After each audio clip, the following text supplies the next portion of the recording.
श्री राहुल गांधी जी।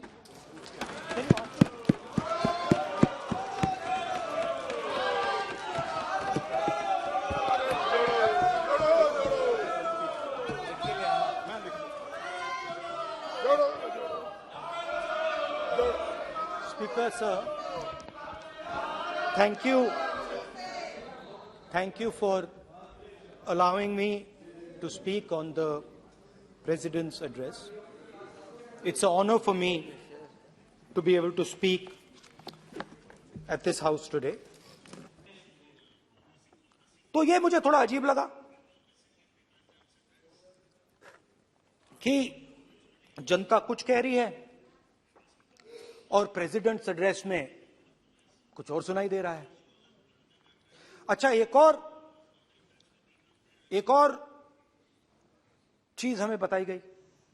तमिलनाडु से लेकर केरला, महाराष्ट्र, मध्य प्रदेश, सब जगह एक नाम सब जगह हमें सुनने को मिला, अदानी। यह नाम पूरे हिंदुस्तान में,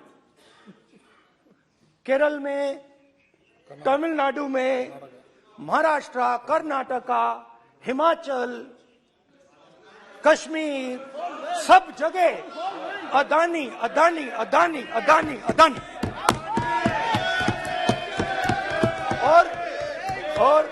और ये नाम नहीं, और इस नाम के बारे में जब लोग बोलते थे मुझसे तो 2-3 सवाल पूछते थे। अगर प्रधानमंत्री जी की ये योजना नहीं होती तो मैं भी और मेरे बच्चे भी दर दर की ठोकरें खा रहे होते। इस बजट के बाद उस महिला का, कमलाबाई का फोन आया और देवनान पापड़ के नाम से वो योजना चला रही है। उन्होंने कहा प्रधानमंत्री जी को धन्यवाद देना कि हमारे जैसी अनेक माताओं बहनों को संबल देने का काम अगर किसी ने किया है तो देश के यशस्वी प्रधानमंत्री जी ने किया है। हम बात करें, ये हमारी संस्कृति और सनातन संस्कृति का देश है, गौरवशाली परंपराओं का देश है और हमें हमारी विरासतों को जड़ों से जोड़ता है। हमारे विकास आसमान को छूने का हौसला देता है। हमारी सरकार ने इस काम को आगे बढ़ाया। हम लोग हमेशा नारे लगाते थे, सौगंध राम की खाते हैं, मंदिर वही बनाएंगे। हम लोग नारे लगाते थे, राम लला हम आएंगे, मंदिर वही बनाएंगे। तब आप लोग कहते थे कि ये बीजेपी वाले तारीख नहीं बताएंगे। माननीय सुप्रीम कोर्ट और माननीय प्रधानमंत्री जी का जब कहा जाता है, जिसके अटल इरादे होते हैं वह ईश्वर भी साथ देता है।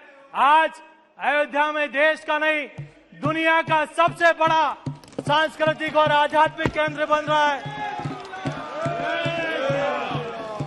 और आपने क्या किया? आपने सुप्रीम कोर्ट में हलफनामा दिया कि राम काल्पनिक है, राम काल्पनिक है, राम ने कभी जन्म नहीं लिया। और आप ही थे जो बाबा साहब के लिखे हुए संविधान में से प्रभु श्री राम का, लक्ष्मण जी का और सीता मैया का पेश हटाने का पाप भी आपने किया। आपने श्री कृष्ण और गांडीवधारी अर्जुन का भी उस संविधान में अंकित पेज को हटाने का पाप भी आपने किया। और आपने इस संकट मोचक हनुमान जी का प्रश्न भी हटाने का काम किया।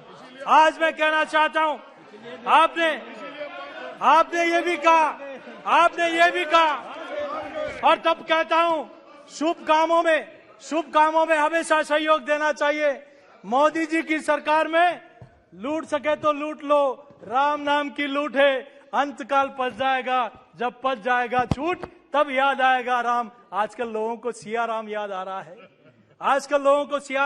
है। मेरी सरकार अयोध्या में रामलला का मंदिर बना रही है तो राजस्थान में राम दरबार को सीकर में बुलडोजर से तोड़ते हैं तब हमें तकलीफ होती है। मेरी सरकार महालोक का निर्माण करती है तब राजस्थान में शिव मंदिरों को ड्रिल मशीन से तोड़ा जाता है तब हमें दर्द होता है। आप तुष्टीकरण की बात करते हो, राजस्थान में नवरात्रि पर लोग भूखे पेट रहते हैं, उसकी चिंता नहीं। लेकिन राजस्थान में एक ऐसी सरकार है जो कहती है रोजे के दिनों में 24 घंटे बिजली मिलनी चाहिए, उनको नवरात्रा की चिंता नहीं रहती है, तब हमें तकलीफ होती है। आपने वहां कई ऐसे संगठन हैं, हम राव रेवाड़ी निकालते हैं, बाबा रामदेवरा जाते हैं, हम जलजूलनी 11 पे जुलूस निकालते हैं, तब कहते हो प्रतिबंध है, और कोटा में पीएफआई जैसे आतंकवादी संगठन को आप परमिशन देते हो और वहां भारत के खिलाफ नारे लगते हैं, तब वो आपको ठीक लगता है। आपको मैं धन्यवाद देना चाहता हूं मेरी सरकार का। 2013 से पहले हमारी कई ऐसी विरासत, हमारी ऐसी सनातन संस्कृति के ऐसे कई अंश जो चोरी हो गए, दुनिया में चले गए। 2013 से पहले मात्र 13 मूर्तियां विदेश से वापस हिंदुस्तान में आई, लेकिन मेरी सरकार ने 2014 से अब तक 297 ऐसी विरासतों को हिंदुस्तान में लेकर आए, चाहे अन्नपूर्णा देवी हो, चाहे नटराज की मूर्ति हो, ऐसी फिर से हिंदुस्तान में आपने ऐसा भी काम किया है। आज रानी पद्मावती, जिन्होंने अपने सतीत्व के लिए, अपने सतीत्व की रक्षा के लिए अलाउद्दीन खिलजी को कभी चेहरा नहीं दिखाया, जलते हुए अंगारों में अपने 16,000 रानियों के साथ अपने आप को